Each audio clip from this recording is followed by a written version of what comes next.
At Eastbourne Borough's Borough Means Business Lunch in April, participants had the chance to question Parliamentary Candidate Stephen Lloyd and Caroline Ansell. Here's how they responded on a question about exports from Eastbourne.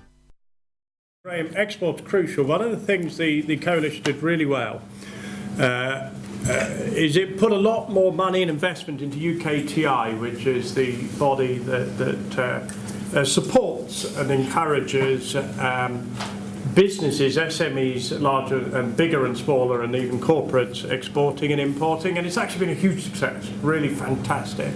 I was planning, I arrange quite a lot of events, often with the Chamber of Commerce, around business at hotels, be it future growth potential, basically getting specialists in from either pensions or business or other things to educate and inform businesses so they can ramp up a scale.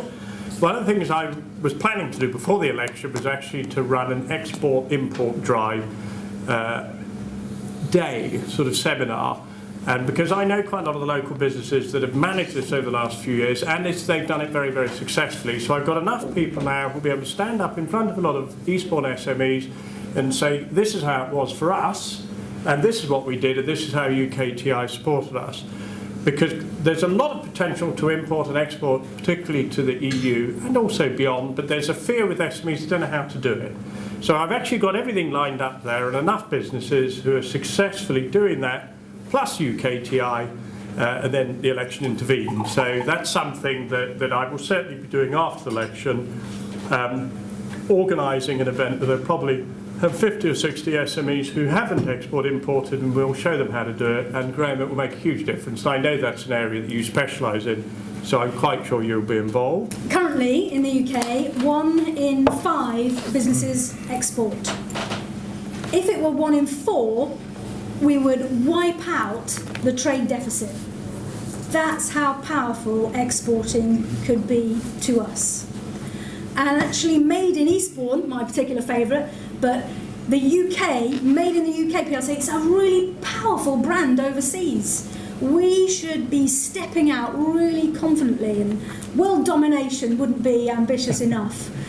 But the very best way for us to build a new exporting culture is business to business. It's other businesses who've already stepped into that brave new world who are best placed to share their experience and to coach, mentor and help other businesses, maybe in their town, to experience and to make those first few tentative steps. And I heard a very passionate presentation by Mandy Brooks, who might be known to you, who mixes in local business services. And she described her first few weeks, months in export, and this incredible now new business life she's experiencing, where she has almost rebalanced her books, and so much of her work is now taking her to the 4 corners of the world. And that all started with 1 contract, and that all started not far from here. You only have to have the imagination and the courage for it. I think it is a huge untapped potential. Don't like to mention shale gas and fracking, because I get a lot of correspondence about that. But export is absolute lifeblood to us, and I think that is something that we really do need to support every business to envisage how they might move into the exporting market.